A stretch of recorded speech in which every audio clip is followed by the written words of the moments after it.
So, as we were just about maybe 1/3 way through your story of how you came to Krishna consciousness, it's our great fortune to have. We were just reading how Krishna sometimes put his devotees through difficulties just to show that despite difficulties, how his devotees are surrendered and their only shelter is Krishna. So I just want to quickly introduce Prabhuji. Usually it is our tradition to introduce speakers so we can open our heart, because sometimes an unknown person comes and speaks, we cannot really relate. But when we know their background, what they have done, that they are speaking from realizations, we can actually open up our heart and take it into our heart, whatever they are saying. So, His Grace Chaitanya Charan Prabhuji has spent more than 25 years in Krishna consciousness as a monk. I have seen him multiple times traveling here in the US. He is more organized than a CEO.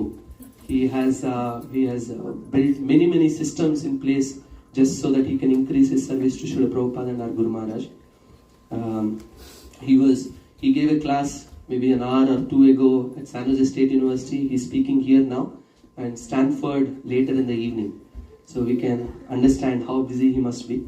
Every year he gives about 400 talks across 100 cities. So if we calculate it, he is the author of World's only daily Gita blog on the Bhagavadgeetaa called Gita Daily, where he has written about more than 4,000 articles. So as I was reading this, I remembered they usually say pen is mightier than the sword. So Prabhuji has proven that pen and the keyboard together are more mightier than the sword. So, and if he is not already, he should be entered into the Guinness Book Record for exploring so much about Gita. One thing, those who are subscribed to Gita Daily, where every day you get one message from, short message but very powerful message, you will appreciate how much he has studied and understood, looking at each verse from a different perspective. So he has written more than 25 books.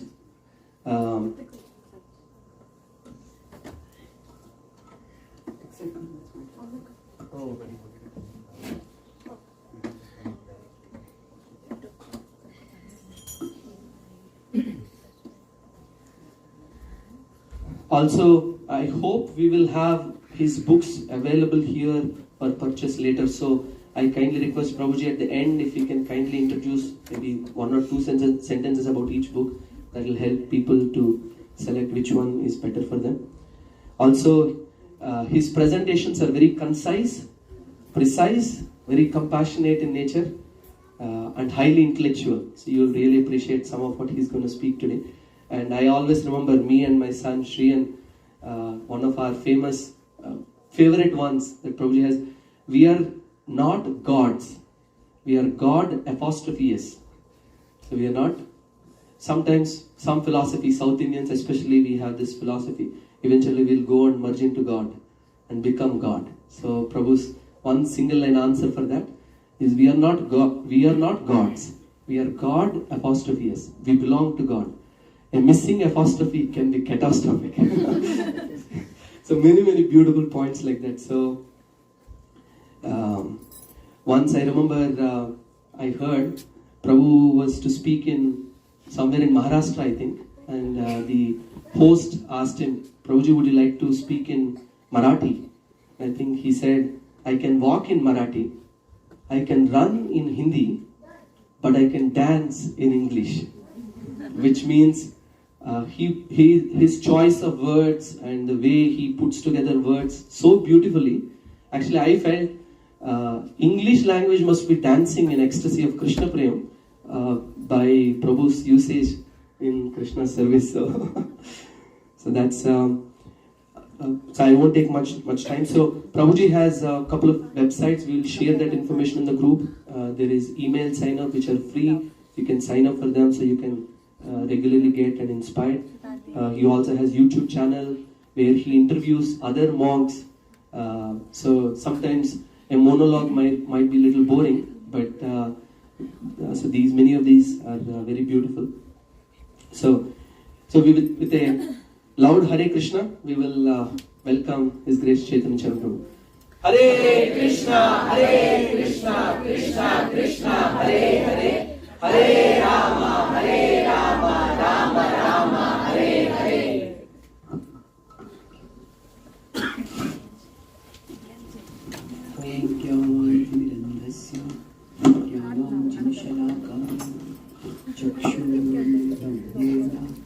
तस्मै श्री गुरवे नमः।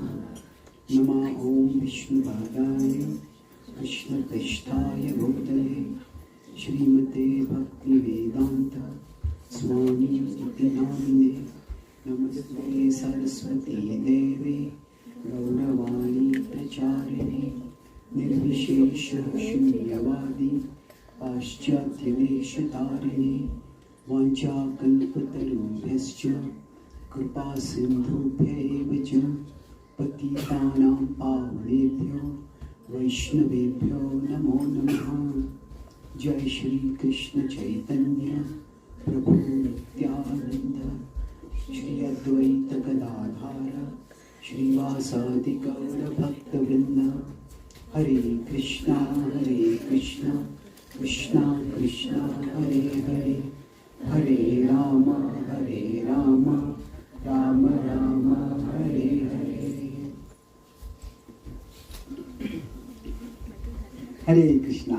Hare Krishna. Thank you very much for being here today. And I'll be speaking today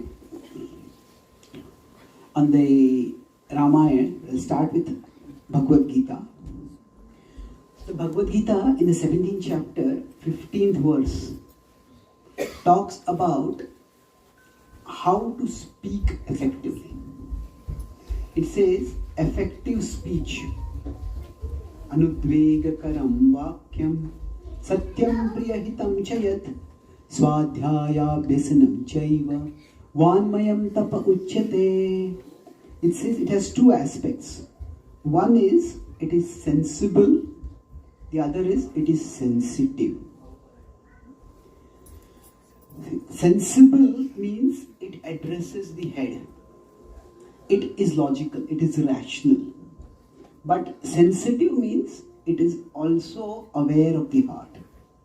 It addresses the heart also. So the Gita says basically, each of the Gita gives 4 characteristics. So it says that Anudvegakaram vakyam satyam priyahitam chayat. So we speak what is truthful. But not just what is truthful, speak what is also helpful. There are many things which will be true in life, but not all truths need to be spoken immediately. Say suppose a husband and wife have been together for 20 years, and then the husband says to the wife, today is the 20th anniversary, I will give you a gift that will change your life. So, what is that? In the last 20 years, all the faults that I have observed in you, I'll tell them to you, so that you can improve. Now, that may be the last birthday wish that they offer. Isn't it?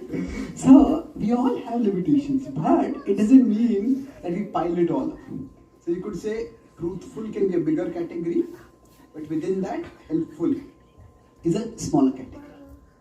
So, speak truthfully, but also speak helpfully. And on the other side, it also says be sensitive. Now, sensitive means what? It talks about 2 levels. Anudvegakaram vakyam. First is speak in a way that is non-agitating. So we could say non-agitating, and the other is pleasing, priyam. So what it means is, at the very least, sometimes when hard truths have to be spoken, it's good to speak softly and sweetly, but sometimes we can't. So pleasing we could say at best. But if we can't be pleased, don't speak truths more harshly than what is necessary. Speak truths in a way that is non-agitating. This could mean if we have to chastise someone, maybe don't do it in public. Do it privately where that person is corrected but that person doesn't feel humiliated by that. There are various ways in which, okay, when I'm going to speak this, how can this be least agitating? Anudvegakaram vakya. So this is a broad principle, and Krishna calls this as Vaangmayam tapa uchyate. This is austerity or discipline of speech. What this means is that sometimes just because we have the power to speak does not mean that we can speak well. That the power also needs to be used properly. So when it says tapasya or austerity, that means the power needs to be used in a regulated way. It requires endeavor. So just like fasting is a tapasya. And when we fasting, it's austerity. That means we all can eat food, but we decide what food we'll eat, how much will I eat. Sometimes I'll eat less. So like that, just as we can regulate what goes inside, we can also regulate what comes outside. So I will talk about this principle of effective speech. And we'll discuss some of these principles based on a particular incident. That what to do when we are falsely accused. That when we are considered guilty of something that we have not done, or at least we are considered suspicious, we are considered suspected for something we have not done. So the incident we will discuss is of Bharat returning to Ayodhya after Ram has been exiled, and Dashrath Maharaj, out of a heartbreak in separation from Ram, has passed away. At that time, it's an emergency situation. The king had 4 sons, but not one of them was there in the kingdom. So Vasishtha Muni becomes in the emergency, he becomes the king temporarily. And then he immediately sends urgent summons to Bharat to come back. He doesn't tell Bharat, because this is such a devastating news. He says, there's an urgent situation, please come back. Now when Bharat comes back, we had gone, Ayodhya was a bustling, prosperous city, the capital of their kingdom. He comes back, there is such a gloom in the entire city. It almost feels like it is a ghost town. All joy seems to have deserted that place. And then normally when he would come back, his father would be there to welcome him. But his father was not there, he became disturbed. Then he thought, let me go to my mother's palace. My mother will be there, and most likely, he knew Dashrath Maharaj was especially affectionate towards Kaikeyi. He may also be there. Now when he went there, he was greeted by his mother, and she spoke. And there is joy that can be warm, and there can be joy that is cold. Now what do you mean by cold joy? It's like sometimes when we greet someone, somebody has come, then some people have a warm smile. That means that not only their face is smiling, but actually that smile reaches their eyes. You can see they're happy. As contrasted to that, there is like what is called a secretary's smile. Isn't it? So it's more of a formal greeting.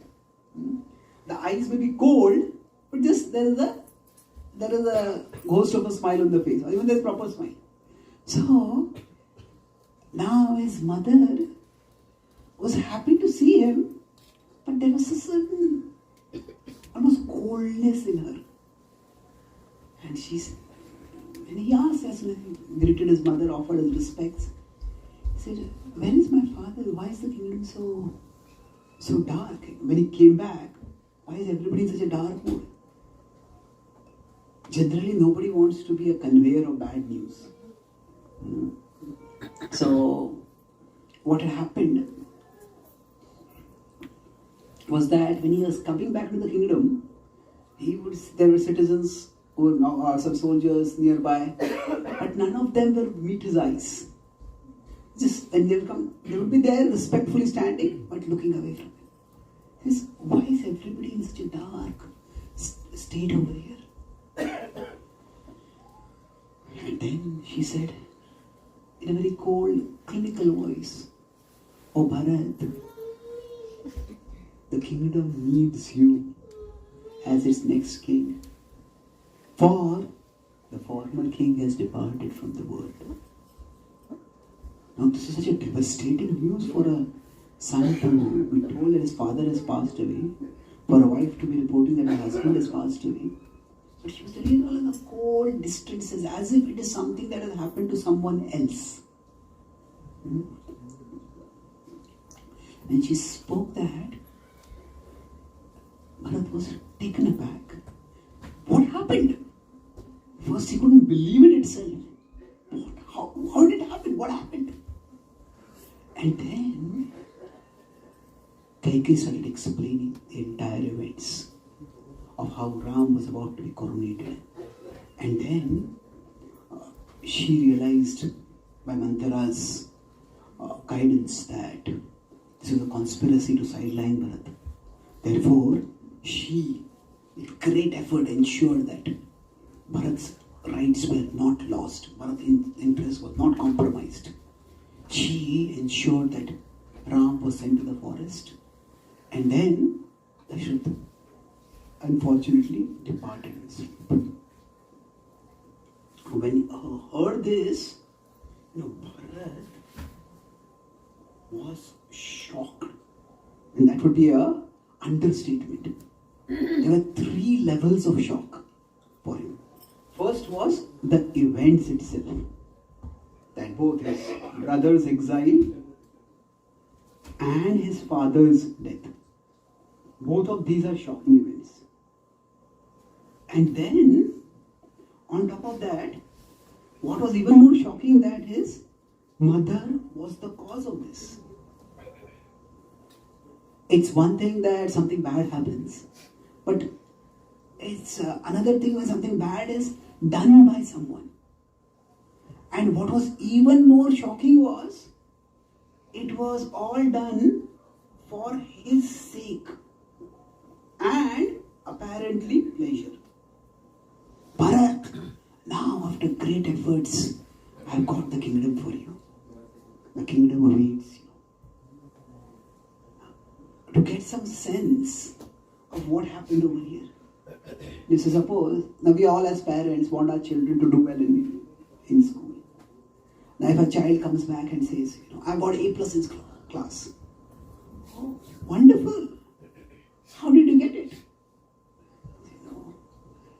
I very expertly found out what is the password of my professor's computer, hacked that password and found the paper and used that paper, prepared my answer, and that's how I got A+. Now, first of all, if a child says something like that, we'll be shocked. And on top of that, if the child says in a way as if he or she has done something glorious, we'll be even more shocked. And on top of that, the child expects that we will be pleased by that.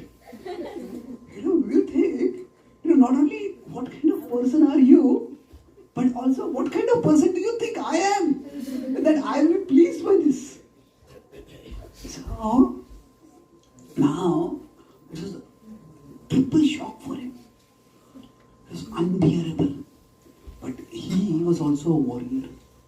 And soon, he realized that there was a 4th level of shock for him.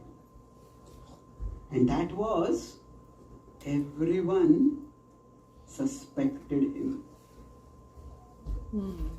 They thought that it is not his mother, how would she do it alone? Surely he must be in cahoots with it. Now this is probably the most painful thing. See, sometimes there is pride of proximity. Say, if we have a relative or a friend who is very famous, who is a VIP, a celebrity, and we like to say, so that's pride by proximity. I know that person, my childhood friend or my relative, my whatever. So there is pride by proximity, like that there is guilt by proximity also. Isn't it? Just because we are close to a particular person, if that person has done something wrong, then we are considered guilty just because of what that person has done. Now, and this is what happened to Bharat. So, now we started understanding that when everybody was avoiding meeting his eyes, it was not because they were afraid of telling him the bad news. It was because they were afraid of him. And if he has done something like this, what might he do to us? So this, for especially a person who is moral, who is upstanding, who is good, the burden of being accused is extremely difficult to bear. And often, when in life, basically there are dualities. So the more fame we get, the more we are vulnerable to infamy.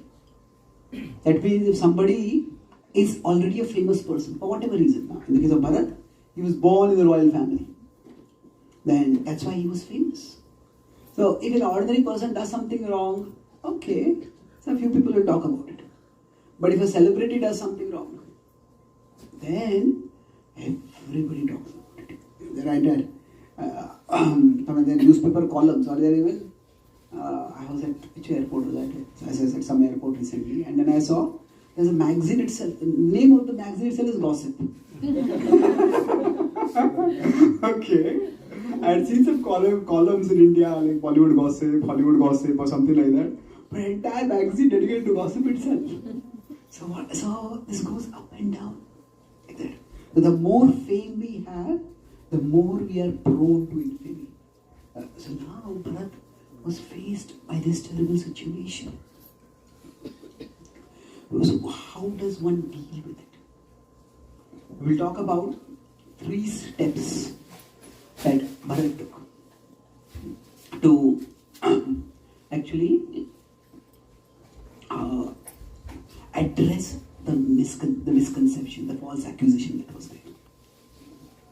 And each of these 3 steps is something which we can relate with.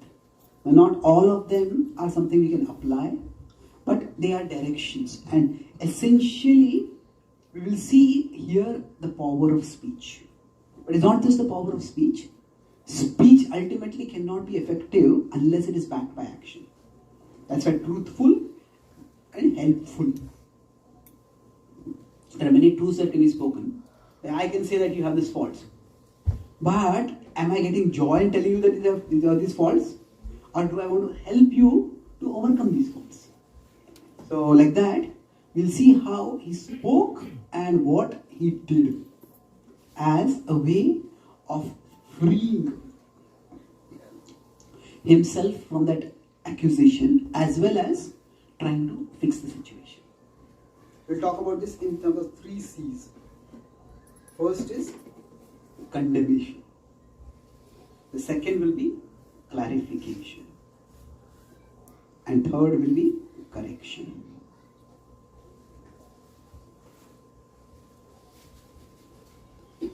So let's look at these 3 things one by one. So when he heard Kaikeyi speak these words, it took him a few moments to process what had happened. And then he just had to destroy the bubble of what she was thinking. See, for Kaikeyi was not a bad person. she was badly misled at that time. So what had happened was, initially, when Manthara said, oh, Kaushalya has conspired like this with Dashrath so that Ram will become the king. So she was the natural tension between co-wives. Some concern was there. But later what Manthara said is, if Ram becomes the king, he will always see Bharat as a threat, as a competitor, as a threat. And he will try to get Bharat out of the way. He may falsely frame Bharat, have him accused and send him on exile. Or he may even have him executed. Now, these were outrageous ideas. But, in fact, the very thing that Manthara was going to tell Kaikeyi to do, exile Ram, that's what she was saying, Ram will do to Bharat. So often, when people are guilty, they accuse others of doing the very same things which they have done, or they are going to do. Like a thief has robbed a house, and a thief comes out of the house, and he starts screaming, chor, chor, chor. Where is the thief? He's gone that direction. And everybody starts running in that direction, and this thief nonchalantly walks away from it. So, like that, she did the same thing. But when here, what happened was, she felt that my Bharat is in danger. He said, I have to protect Bharat. I have to protect Bharat's life. I have to protect Bharat's interests. So she had created in her own mind an imaginary Bharat. And she was thinking that this Bharat that is actually pleased with what I am doing. Everybody is misunderstanding me. Everybody is criticizing me. That I am selfish, I am cold-hearted. But no, I am actually selfless. I am doing this all for Bharat's sake. So, this imaginary Bharat was cheering her on in her mind. But when the real Bharat came, then there was a collision between the two of them. And Bharat had to unambiguously, I don't support any of this, he had to step in. So he said, he just gathered his thoughts and he says, you cannot be my mother. My mother would never do any of these things. He says, you must be the goddess of destruction, Mahakali,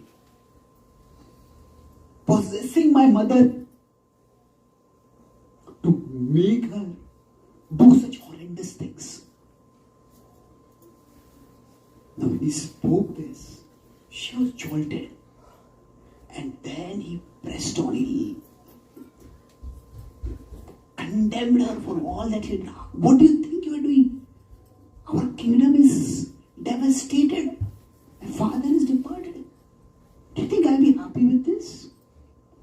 Now, when he condemned her, what was he doing? He was angry, understandably angry.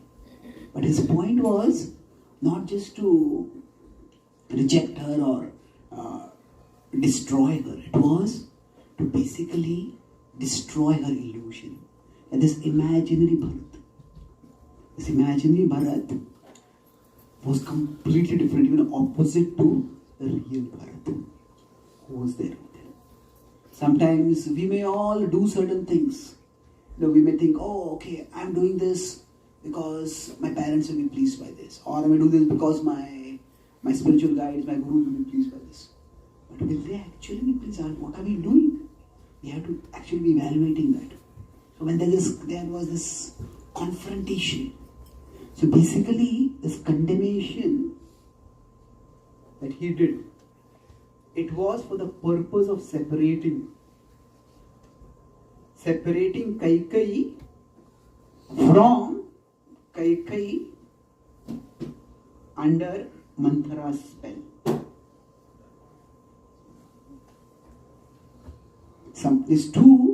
Sometimes when we hear some words from somebody, some people are very sweet talkers. They can speak things in such a way that we might get extremely influenced, we might get manipulated. So no, this is not the person I know. This is not who you are. And the Kaikeyi I knew, she was kind, she was wise, she was gentle. The person I have heard about now, this person is cruel, this person is harsh, this person is foolish. This cannot be the same person. So this condemnation was not just to reject her, but it was to reform her, to shake her out of her complacency, out of her own shell of security that she had created. The condemnation, it is not to reject, it is to reform.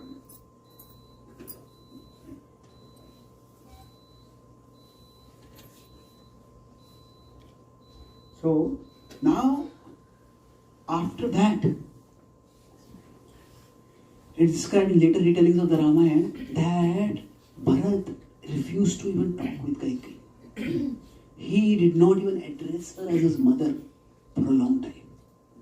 So he distanced himself from her, publicly and privately. So this is where, if somebody has done something wrong, and when we love someone, we naturally care for them. And when we care for them, we may say love and care means to be stand by those whom we love and care. Well, yes and no. There's a difference. There are boundaries.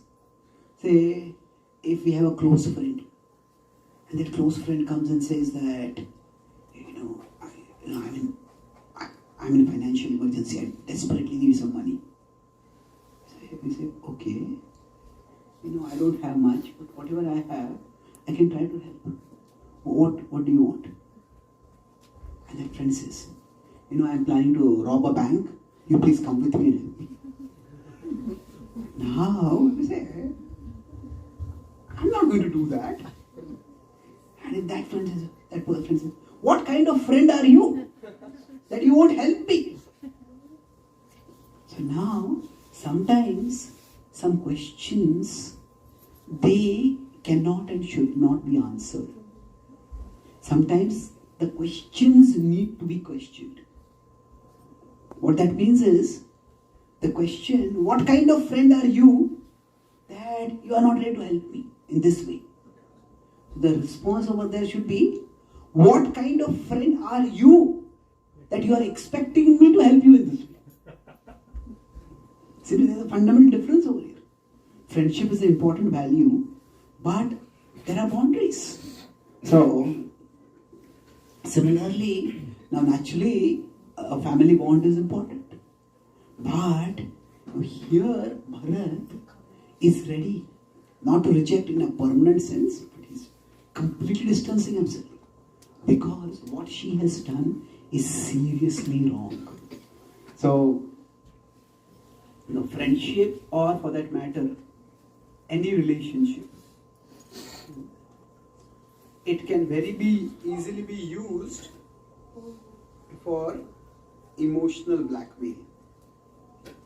And that means, what kind of friend are you? What kind of brother are you, sister are you? What kind of this are you? That you won't do this for me. But the question over here is not what kind of friend, you can say,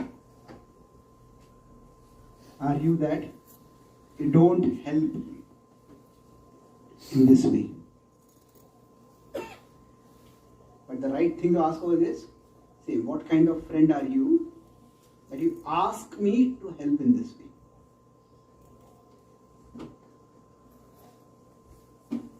So here, see, one of the key things that the Ramayan demonstrates is that sometimes, or many times, the right thing to do is often not only difficult to do, it's also difficult to determine what is the right thing to do. But here, Bharat, he condemns his mother. Now, does that mean that we start condemning our family members? Well, that's not the point. The point is that we need to be able to separate ourselves from others' wrongdoings in a way that the situation can be fixed. And what will be required for fixing the situation at different times will be different. say if somebody, some friend or some family member, some acquaintance that we know, they're drunk too much alcohol, and maybe they're fainted or they are hungover, and they say, please come, this person is your relative, please come and help them. They're drunk too much. Okay, we'll go and help them, naturally. But if that becomes a habit, and that's what they're doing regularly, and they're not ready to even admit that there's a problem, they're not even ready to reform in any way, then if they expect each time they have an episode and they expect us to come and clean up after the episode, if we continue doing that, essentially we will be enabling them. And that will only make things worse. Sometimes you say, I'm not going to help you. That doesn't mean I'm rejecting you. But you have to help yourself. You have to show that you want to change, you want to improve. This is what, this is the difference between Vibhishan and Kumbhakarna. Kumbhakarna also acknowledges, Kumbhakarna is not very much concerned about morality of Ravan's actions. But he says, from a strategic point of view, abducting Ram's wife was a foolish thing to do. Because you know that you don't have protection from humans. You knew that Ram was so powerful that he killed Khardushan, Trishira and 14,000 of your soldiers. And yet you abducted Sita without consulting any one of us. Now that Ram's servant Hanuman came and burned Lanka, now you are asking us, what should we do? Why did you ask for our advice earlier? So, he also acknowledges that what Ravan did is wrong. But it was wrong from a strategic perspective. What he says, his conclusion, Vibhishan also later tells him, this was a terrible thing to do. Just immediately return Sita. But Kumbhakarna's conclusion is what? Although you have made a foolish mistake, it is your good fortune that you have a brother as strong as me who will fix your mistake. Let Ram come, I will destroy all of them.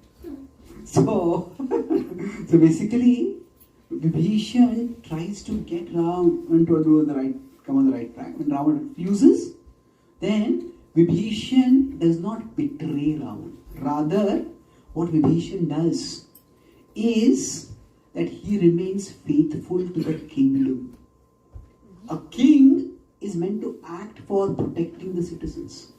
But a king, for the sake of his own lust, is ready to endanger his own citizens. Then, he remained a faithful Kshatriya, a faithful member of the royal dynasty of the Rakshasas, by fulfilling his duty as a member of the royal family. He ensured that, went to Ram and told him, your enmity is not with the Rakshasas. Your enmity is only with Ravan and those who support Ravan. Not everyone in Lanka supports Ravan. So eventually when Ravan was killed, it was not that there was a destruction of Lanka. There was a transfer of power to Vibhishan. And he restored order.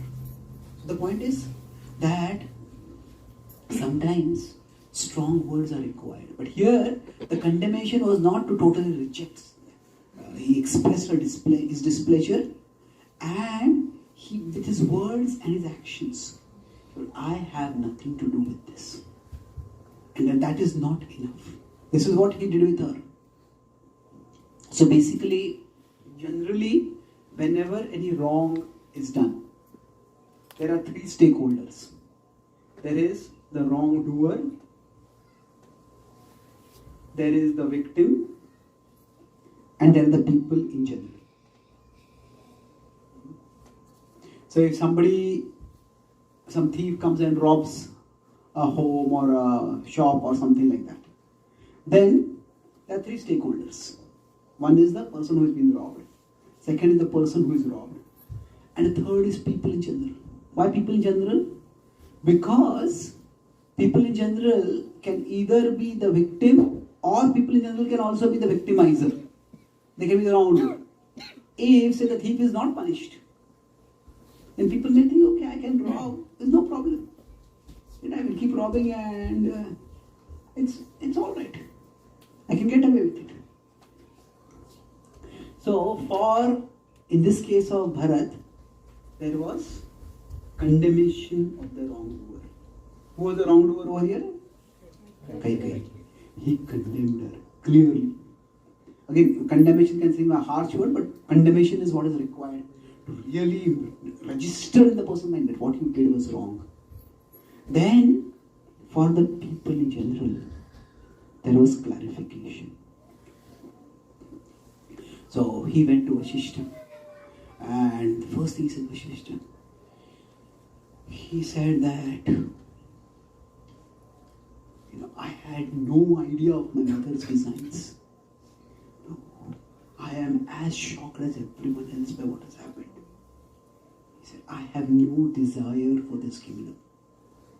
I want to go to the forest and get Ram and have the kingdom restored to him. He spoke this with such fervency, such urgency, that Vashishta's eyes were filled with tears. He said, glorious is the Father who has begotten such a son, that there is so much love between both of you.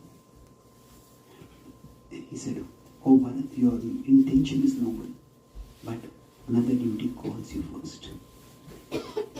You have kept preserved your father's body. The last rites had to be performed. And because it was a king, it was an elaborate ceremony. And then the news, generally when something like this has happened, people get divided. Who is responsible, who is not responsible, who is a party of this, who is not a party of this. So then Bharat called a royal assembly. And he said that same thing. He said, I have no desire for the kingdom. I plan to go to Ram and beseech him to come back. So now when he spoke this, sometimes people speak words and they say that words are cheap, isn't it? Put where your money where your mouth is. That means back your words by actions. So he said that I am going to call Bharat back, call Ram back. But I am the younger brother. Bharat said that Ram may not listen to me. So, if any of you would like to come with me, you're most welcome. Your coming will add weight to my request. So, he presented this proposal, and not just one or two people, dozens and hundreds of people wanted to come. And then this further, in one sense, delayed his going. Because he as a warrior, he could go on a horse, he could go to different territories. But there were these citizens, hundreds and hundreds of citizens who were going. They used to live in the cities. Sometimes people think living in the past was only like spiritual living is like village living or something like that. But there were villages in the past, but there were cities also. Vrindavan was a village, Mathura was a city. So these are people living in cities. He says, we have to go through the forest. He says, we'll have to construct a road for that purpose. On an emergency basis, he started constructing a road way into the forest. But they didn't know how far they'd gone. So, but he said that we know that he has reached Bharadwaj Muni's ashram. So, till the Sharayu's bank and the Bharadwaj Muni's ashram, they created a road. And then hundreds and thousands of people started coming with him. Now, at first, when he saw Bharadwaj Muni, he fell at his feet. And he asked him, can you please tell me where is Ram? And Bharadwaj Muni said, now what happens is sometimes we do something with one intention, but that activity will be pursued in a different way. So he says, you, oh Bharat, you have come with such a large army and are looking for Ram. I pray that you don't have any ill intentions towards him. So what he had done to reinforce his request, that could seem as a threat. He said, no, absolutely not. He said, all of them are here to reinforce, to echo my heart's deepest longing that Ram come back and be the king. So now when we clarify, the clarification can be done in a very defensive way sometimes. I am not guilty, I am not guilty, I am not guilty. When that happens, when a person appears very defensive while clarifying, then the result of it is that people start, no, why are you so eager to point out that you are not guilty? Isn't it? So, see, for most people in general, who is wrong and who is right, that is an important concern. But what is wrong, has that been fixed or not? Like, say, if a patient was admitted to a hospital and suddenly the patient's condition becomes worse. And the doctor comes and tells the patient's relatives, actually, I did not give any wrong medicine. Everything that I did was by the book. Everything was all right. Your concern should be, okay, what do we do to fix the patient's condition, isn't it? If you are so concerned about denying any liability, then maybe you are liable. Isn't it? It becomes like that. So Bharat's focus was this clarification. But sometimes clarification without the next step, that doesn't work. So what did Bharat, what was the next step that he did?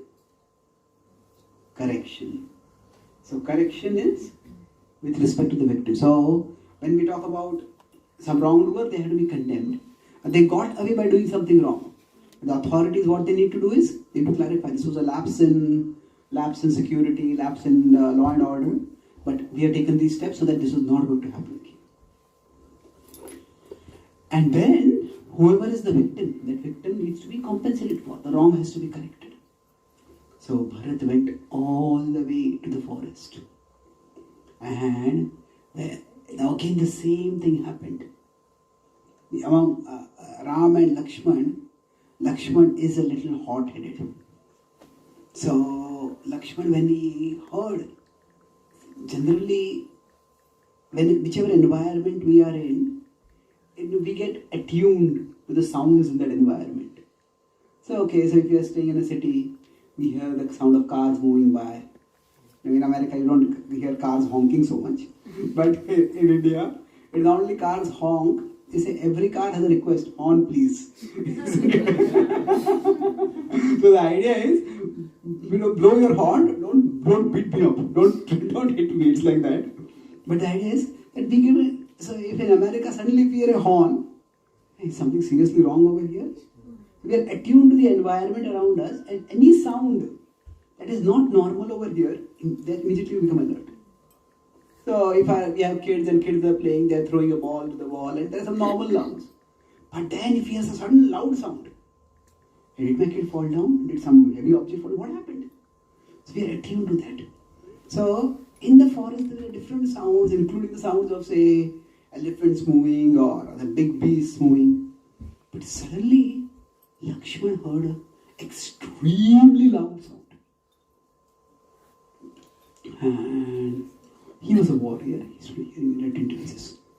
This sound is not produced by anything natural. This is the sound of an army coming over here. He says, they were living in a relatively dark forested area, deeply forested area. Lord Ram had said that he would like to not stay very close to the kingdom. He didn't want the citizens to keep coming again and again. He told the citizens that if you want to please me, please cooperate with Dashrath Maharaj. Please follow him. He wanted to make sure that the law and order in the citizen, the harmony in the kingdom was maintained. So that's why when Bharadwaj Muni had told him, come stay with me, stay in my ashram. He said, no, your ashram is too close to the kingdom, your ashram is too well known. So please tell me a place which is a little more secluded, a little less known. Then Bharadwaj Muni appointed him to the Chitrakoot mountain. So Bharadwaj Mukhananda Karama Chitrakootadriniketan Rama. So he was on the top of the mountain. They had created a small hermitage and huts they were staying. So when they heard this army climbing up the hill, so the hill was not in the way of any passing army to go to another kingdom. If somebody is climbing up the hill, it is only for what is there on the hill. So, who is coming here? Why are they coming here? So Lakshman became a little concerned. And then he told Ram said, please check. And he climbed up on top of a tree and looked down. And he looked down and he saw that the standard, the flag, indicated that it was the army of Ayodhya. And he looked and he saw that his father was not there. At this point, Ram and Lakshman did not know that their father had departed. But what he saw was Bharat was there. And immediately, again, Lakshman said, that wicked Bharat, said, after conspiring through his mother to have you exiled, he has now come with a giant army to have you executed. He says, but, he said, it is he who will be executed by my arrows today. So Ram said, Lakshman, when has Bharat ever harmed me or you in any way? Why are you so angry with him? Bharat has never been anything but respectful to you. I cannot understand your anger. So, is it that in a rush of emotion, you decided to accompany me to the forest? But now, seeing the austerity of forest life, you have become irritable. If you are finding the austerity of forest life too difficult, I can ask Bharat to stay here, you can go back and become the king. These words completely deflated Bharat and Lakshman. And when Bharat came, Bharat fell at Ram's feet and both brothers embraced each other. And then Bharat gave the news. Ram was aghast to hear that. They went to nearby river, offered water, and then Bharat made that request. At this point, Bharat's intention was to fix the situation. But Lord Ram was fixed in his resolve. He said, I could not be there with my father in his last moments. The least that I can do for my father is honor his last words. So Kaikeyi had also come. Initially Bharat was very reluctant, even averse to having Kaikeyi come with him. He says, you are the cause of what is happening. He said, yes, I admit that. But that is what I should come. That is why I should come. And he says, if I request Ram to come back, he will come back. So various people over there, Bharat, Shatrugna, Kaikeyi, Kaushalya, Vasishtha Muni, they all requested Ram to come. But Ram said, this is what my father told me to do. That is what I am going to do. So now Bharat could have said, okay, I tried. And he could have gone back and he could have lived prosperously in the kingdom. But sometimes we may not be able to fix a wrong. When a wrong has happened, we may not be able to fix the wrong. Completely nothing can be fixed. But sometimes we may not be able to fix the wrong in the way we want it to be fixed. We would like it to be fixed. But life is rarely 1-0. 1-0 means this is the wrong and this is the right. And if we cannot have the right, then we have to have the wrong going on. There can be something in between. So Bharat, he said, my dear brother, O Ram, I am not qualified to be this king. He said that if you cannot come back to the kingdom, then you give me something that will symbolize that I am ruling on your behalf, that I am your servitor. I am not your usurper. I am not overthrowing you. It is, so he said that actually what happened before that was very sweet. Before that, Bharat says that, oh brother Ram, if you do not come back, then I will not go back to said, I will stay here with you in the forest. This is like his final argument. And he has brought the royal crown with him to give to Ram. And then Ram smiles seeing Bharat's determination. And he says, oh Bharat, your love has won my heart. He said, you wanted me to have the crown? I accept the crown. I took the crown, and then he said, I accept the crown and offer it back to you. As I am the king, but I am also the son of my father. And right now, my duty as a son takes precedence. Therefore, I offer you this kingdom back. So, as a service to me, you rule. So then, Bharat says, he realized that he has been outplayed over here. But then, he has a last one. And he says, you please give your padukas. Now, in today's world, if there is some family or there's a big patriarch or matriarch, there's a big estate, and there are children, and the patriarch passes away. If one of the sons gives the other son his footwear, the other son will probably take that footwear and beat that other son. So, Bharat took that and he came back and he placed those footwear, that Ram's padukas, on the throne. And then he sat below. So, the position in the court reflected the disposition of his heart. So the position in the court is that he was sitting below the throne, below the paduka of Ram. That reflected the disposition of his heart. So here, through his actions, what he did was he corrected the situation as well as he could. And what could have been a very friction-inducing, kingdom-splitting, or at least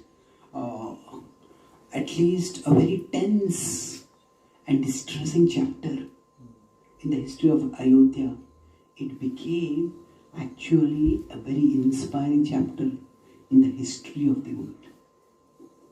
Bad things can happen because of various causes in the world. And before Ram left, or before Bharat left, Ram pulled Bharat over and he says, don't hold Kaikeyi responsible.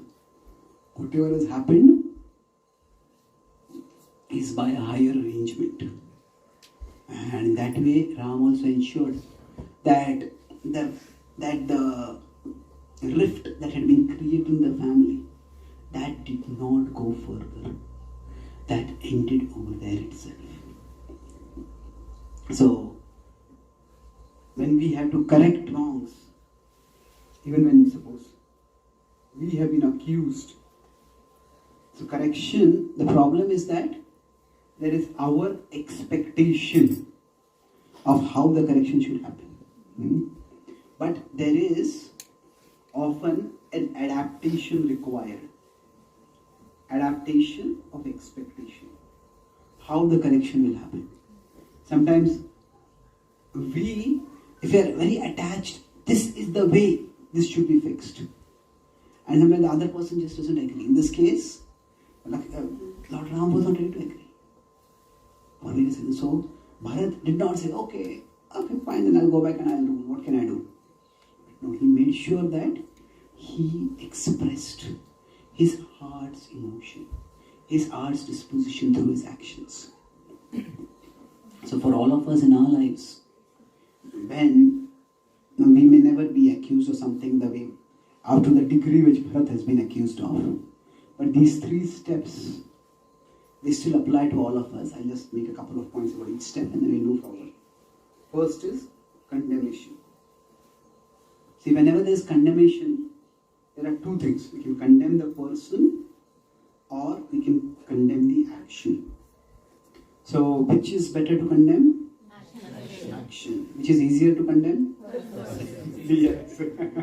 So, This is something which has to be avoided as much as possible. We say hate the sin, not the sinner. So it is very difficult to separate a person from their wrongdoing. But if we can do that to some extent, that this is not, what you are speaking is not like the person that I know. That this is uncharacteristic of you. So we try to separate, we very clearly express our displeasure or even our distress or anger, whatever it is. But we do it in such a way that the person itself doesn't feel condemned or rejected. That's important. And then, when clarification is to be done, it can be done in a defensive way or it can be done in a corrective way. So, when defensive, the focus is, I am not wrong. Corrective is that this is how I am going to fix things. Or this is what I am going to do to fix things. So when we try to offer clarification in that way, then it becomes much easier. And then lastly, when we talk about correction may not be like correction doesn't have to be 1-0 digital logic. And this is right, this is wrong. Life often requires negotiation.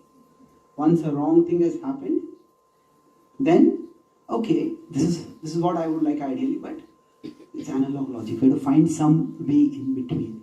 This is what I can do to fix this. So when we act in this way, then each one of us, through whatever situation has befallen, our focus is not just on clearing our good name, well, that is there, but our focus is also on fixing the situation. Thank you very much. Hare Krishna. Hare Krishna.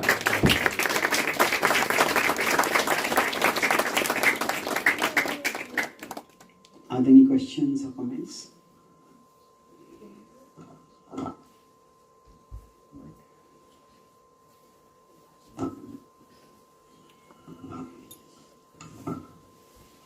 Hare Krishna Prabhu, thank you.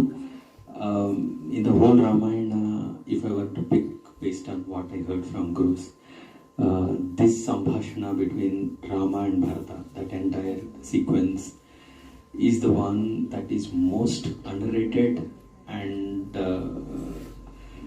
it's like amazing. I mean, when I was hearing everybody's arguments, both Bharat's argument, Rama's argument, and then Vasishta's argument, everybody's arguments, it was like each argument sounds like better than the previous one, and you would feel like, okay, this is the last word, and then the next argument would be like, oh wow, how did they come up with this? I mean, so every word is dharma, and that was an amazing thing. Thank you for reminding that situation or context. Thank you.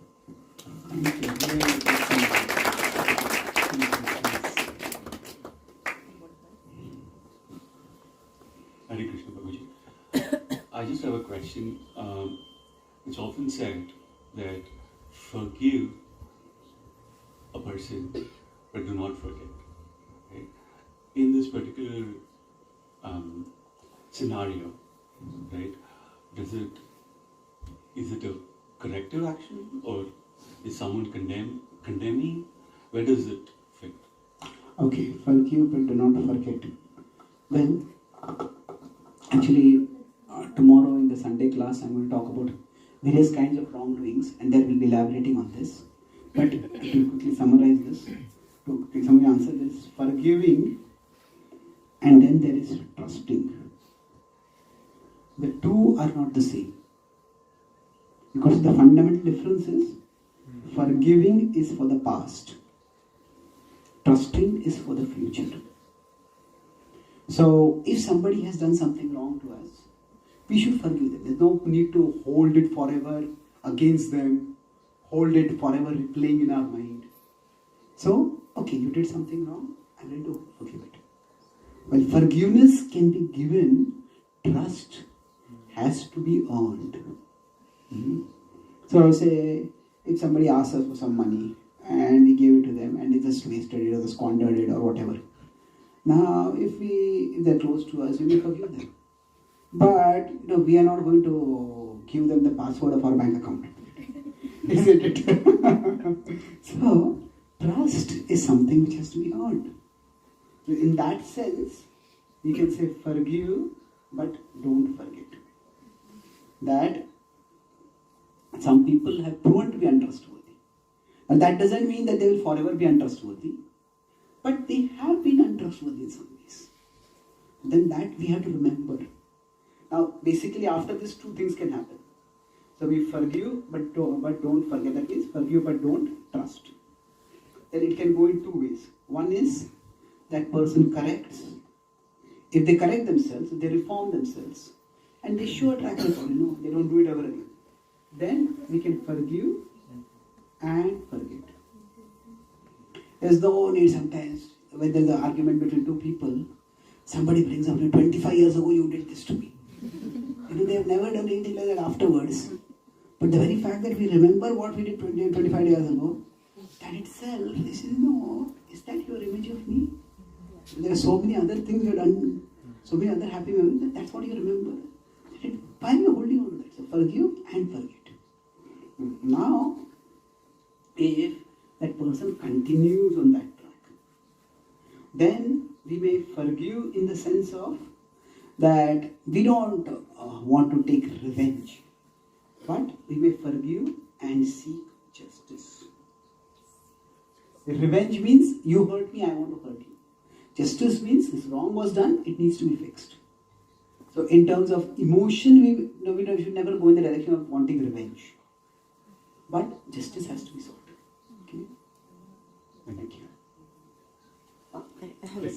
Can I ask a follow-up question? Yeah. Okay. I was giving a similar example to my daughter a couple of days for an incident that had happened at her school. And my daughter came back with an example saying that, hey, if someone is a serial killer, do you forgive and forget? Or seek justice? Okay, someone is for serial killer. See, there is the two different things over here. When you talk about forgiveness, it is an individual virtue. As when we act as individuals, forgiveness is always a virtue in our relationships. But forgiveness cannot be a state policy. Isn't it? If somebody is acting as a leader of a particular institution, so that's why the idea is, Krishna talks about qualities of Brahmanas, he talks about qualities of Kshatriyas. So for the Brahmanas, he says, Shama. But for Kshatriyas, he says, Yudhe chapya palayana. And don't run from a conflict. Oh, let's avoid a conflict, let's forgive and forget. No, sometimes the conflict is necessary for fixing the issue. So, now a state may also decide occasionally to forgive. Like there is a mercy plea or amnesty or pardon or things like that. But forgiveness cannot be the default policy of the state. So, generally, when something is like as serious a crime as a serial killing, then that is not something which is a matter simply of an individual virtue. Okay, that individual may decide, I don't want to press charges. Whether they should do that, that's also a open question. But the state cannot decide, we'll forgive the serial killer. The state has to pursue it. At that time, definitely justice has to be sought. Okay, thank you. Yes, ma'am. There.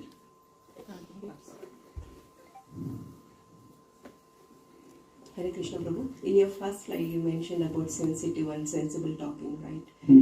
So I'm just relating to my professional life. When I talk to my subordinates, like one-on-one, and say this needs to be corrected, so they might take it at advantage. But when I tell them in the meeting before everybody, they might correct it. So, but it shouldn't be offending, but the same way they should not take it advantage. In that case, like when you say that sensible talking, how should we go with that? Okay. See, since it's a good point. Sometimes, say, we give people feedback in private, yes, and they don't take it seriously. And afterwards, if we take some action, they may even say that, this person never gave me any warning, just straight took action. It's also possible. So when I said it's better to give feedback in private than in public, what that essentially means is that our purpose, or the point is that the person should not feel humiliated. But it is that ultimately the intended result has to be sought. So if private warnings or private suggestions or feedback doesn't work, then sometimes things have to be done in public. But those also can be done in a soft way, or they can be done in a harsh way. Or I can say, we could say, this is not the way we do things here. This is how we do things. I can say, what kind of fool does things like this? The point may essentially be the same. So we can soften the blow at times, and that may be required. But yeah, it's not an absolute principle that things have been told only in private. The point is, we are aware of how a person's emotions are likely to influence their actions. And we take that as a factor in our communication.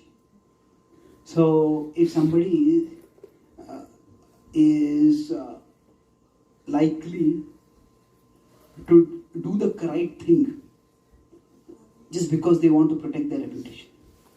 We shouldn't be too reputation conscious, but everybody is reputation conscious. Then they will say, okay, just tell me this and I'll do it. Tell me privately, then I'll do it. But somebody is not really, they are more in the mood of, as I said, spinning the story or just justifying and rationalizing themselves and blaming those who are correct. And then we have to see, okay, this is how this person thinks, this is how it will work. So it's not absolute policy. It's not an absolute principle, I would say. At all, judgment has to be given in private only. But it depends on what is the most effective way to move forward. Thank you.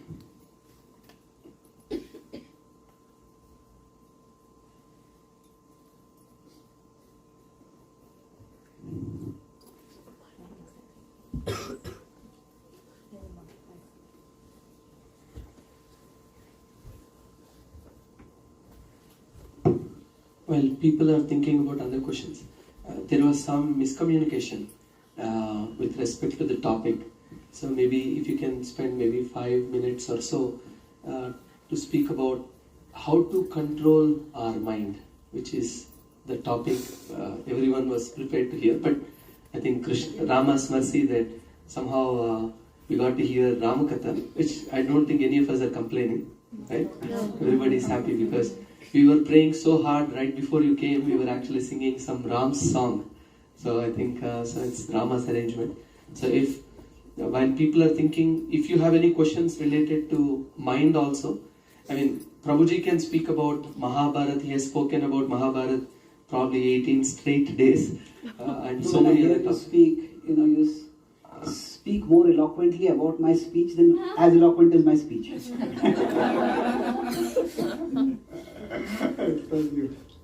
Okay, sorry about that. But it's actually related itself with respect to, if you consider how to control our mind, we can say that there is Manthara and there is Kaikeyi. See, the Ramayan can be understood at many different levels. So I use the acronym LEAD, LEAD, to explain 4 levels. At the first level, it's literal. We hear the story and it's a nice, entertaining story. This is the level at which most of us have heard stories in our childhood. E is at an ethical level. That, who did what action, what was the thinking, which is the right action, which is the wrong action. That is the level at which we were discussing today. Then A is the allegorical level. Allegory means what does it symbolize? Now, allegorical, this does not mean that the Ramayana itself is an allegory. It is not just a symbolic, it's not just a symbol with no basis in actual events. Describe the actual event that happened, but they also symbolize certain things. Like, for example, Ravan symbolizes lust, especially uncontrolled lust. So that's the allegorical level. And D is the devotional level. So at this level, we see everything simply as the Leela of the Lord. And at this level, all the characters are acting simply in a way that the Lord's plan can move forward. So we spoke at the ethical level till now. Let's try to look at the allegorical level. Same incident. Manthara and Kaikeyi. The Kaikeyi can represent us as souls. And Manthara represents our mind. Now, Ram is the Lord in our heart. And Ayodhya is basically our heart. So, if we consider what happens, is that we all may have some devotion, some inclination towards God, some devotional disposition in our hearts. But our mind can be like mantra. Whenever things happen in our life, we don't just observe the events. Our mind interprets those events. So the event was that Ram was going to be coronated. And the interpretation that Manthara gave was that this is all a conspiracy to take power away from you, to threaten your son, to take away his interests and rights. There is an interpretation. And the result of that, what happened was that because of the influence of Manthara, Kaikeyi sent Ram away from Ayodhya. Like that, when we let ourselves be influenced too much by our mind's negativity, our mind's interpretation of things, then we drive the Lord out of our heart. Now the Lord, of course, never leaves our heart and goes away. The Lord, the Paramatma, is always there. But He can become unmanifest in our heart, so that we never feel His presence. So basically, if we consider Manthara, Kaikeyi Manthara relationship, what exactly was Kaikeyi's mistake? Now we could say everything that she did was a terrible mistake. Yes, that is true. But how did this happen? So basically, we consider Kaikeyi's mistake. It had 3 levels. So,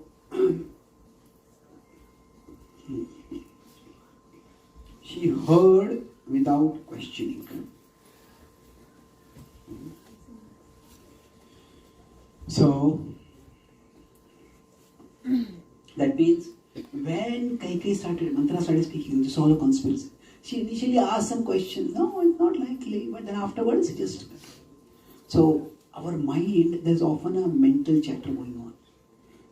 People are like this, the world is like this, God is like this. Our mind often, this chatter is going on and on and on. Now, if we let ourselves just hear that chatter, then we will get completely confused, disoriented.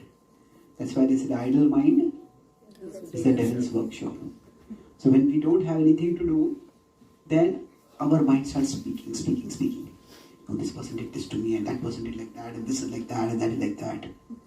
And then, when we don't challenge, we don't question, we don't counter what the mind is saying, but then some small thing happens, and our mind makes a big issue out of it. So that is the first problem. Then, she acted without clarifying. Now she heard, that is where what happened was, she immediately said, I want to go with Ashwath and I want to fix this. She was thinking she's fixing, she was actually making things worse. But now she could have, okay, is there really a conspiracy? She could have gone and consulted Vasishtha Muni. Vasishtha Muni was like a neutral party over there. He was the the Raj Guru of that family, Kulu Guru. So whether Bharat became the king or Ram became the king, his position was not going to be threatened. So he had, as this in America, no dog in the fight. He had no axe to grind. So she could have asked, is there really conspiracy over there? Or sometimes certain ideas, thoughts come in our mind, and when they come in our mind, we just act on them. And we don't seek clarification from anyone. That is disastrous. The third was demanded without adjusting, without compromising. So when Dashrath Maharaj heard a request, he was aghast. What are you asking for? He says, if you want Bharat to be the king, that is fine, but please don't send Ram away. Now, how has he ever offended you anyway? He says, who can find any fault in him? I won't be able to live without him. So he begged her, please, don't send Ram away. If she wanted Bharat to be the king, she would have done that. But when she insisted that Ram be sent away, that was something which Dashrath could not bear. As parents, we want to protect our children from any hurt. Now, if our children become hurt because of our actions, it's like one of the most unbearable pain for any parent. So Dashrath just couldn't survive after that. So this is where, one by one, the things went worse. So basically, for all of us, the similar things happen. We all have a mind inside us. So what we need to do is, instead of when we are hearing, our mind is having mental chatter. So we need to have conscious self-talk. When our mind is speaking this, okay, you know what, this is like this, and that is like that, people are like that, people like that. There is mental chatter which is constantly going on, which is unconscious. But conscious self-talk means, or conscious inner talk, okay, is it really like this? So sometimes journaling, or having some time for introspection, that is very helpful. But along with that, we need to have trustworthy friends. When our mind is telling us things are in this particular way, we need to have someone whom we can talk with, someone whom we trust. And that means it's our responsibility to create relationships where we can open to someone, where we can hear someone. So normally what happens is, if I am here, my mind is here, and the whole world is here. So people are here. We, the soul, and the mind. So basically, we view everyone through the filter of our mind. And that's just natural. But if we have a close friend, the closer the friend, that doesn't just mean that when we meet them, we hug them very closely and tightly. That is not the sign of necessarily of a closeness of a friend. Basically, if we have a close friend, that means they are this close to us. So on one side, okay, my mind is saying, no, this person did this because of this. But I talk with a friend. So what will happen is, if we have a close friend, then we look at our mind through the eyes of the friend. Is this really true? So we need close friends. Without that association of close friends, our mind will distort our vision of things. And that's why you will also see that the more lonely people are, the more their mental health problems increase. Now, of course, it is not that being with people alone will free us from mental health problems. You may say, people are the cause of my mental health problems. Well, that is a simplistic understanding. Yes, people can agitate us, but not all people are the same. You know, some people, their actions may disturb us, but some people, their actions may also pacify us. I was in Texas at one devotee's home for a program, so they had a quote on their home wall. They said, All our guests make us happy. Some by arriving and some by departing.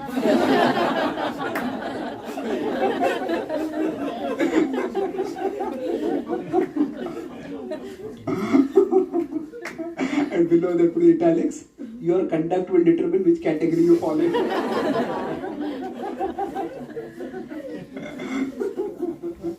So the point is that yes, there are people who will agitate us, no doubt about it.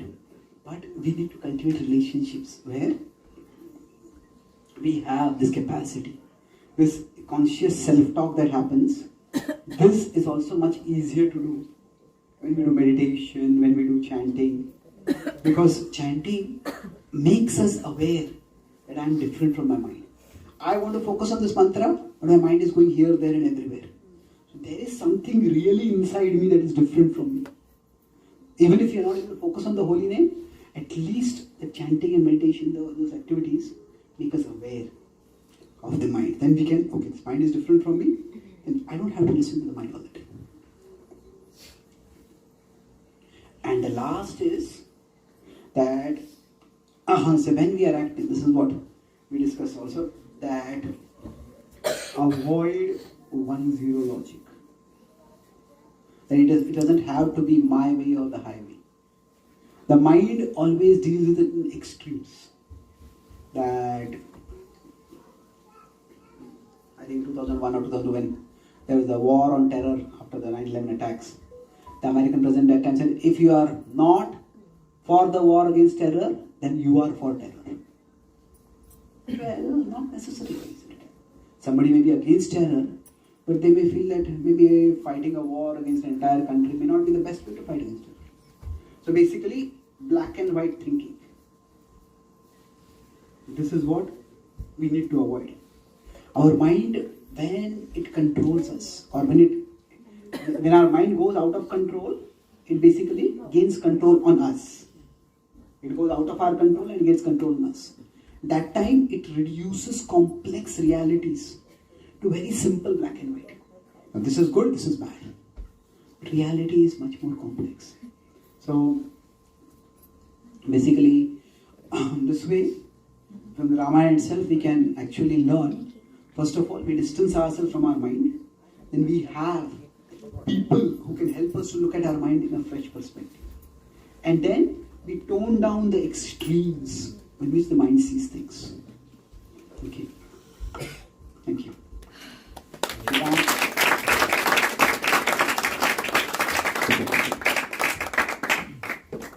Shri Ramachandra Bhagwan ki Jai.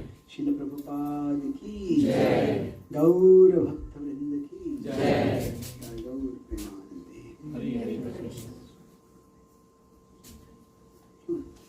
So, I have written a few books I will mention in the introduction. So, much of what I spoke today is similar to what is there in this book, Living the Ramayan. So, it's a small book with about 9-10 articles. Each article describes one incident from the Ramayan and gives practical life lessons about how that incident can guide us from an ethical perspective for better decision making. Some articles from an allegorical perspective also. So when Sita was abducted, it was Ravan's conspiracy by which she was abducted. But there will always be evil people in the world. So how do we protect ourselves? How can we set boundaries? How can we establish and enforce boundaries? What kind of boundaries do we individually need? That's explained over there. Or for that matter, when Hanuman went to Lanka, he was all alone and he couldn't find Sita anywhere. So when he had become discouraged, how did he overcome the discouragement? So like that incidents from the Ramayana are described in this book. Now this is 365 quotes inspired by the Bhagavad-Gita. Each quote is inspired by one verse from the Gita. And so these quotes are inspired by different verses. So hold your plans lightly, hold your Lord tightly. Quite often we do the opposite. We hold our plans tightly and we let go of the Lord in the process.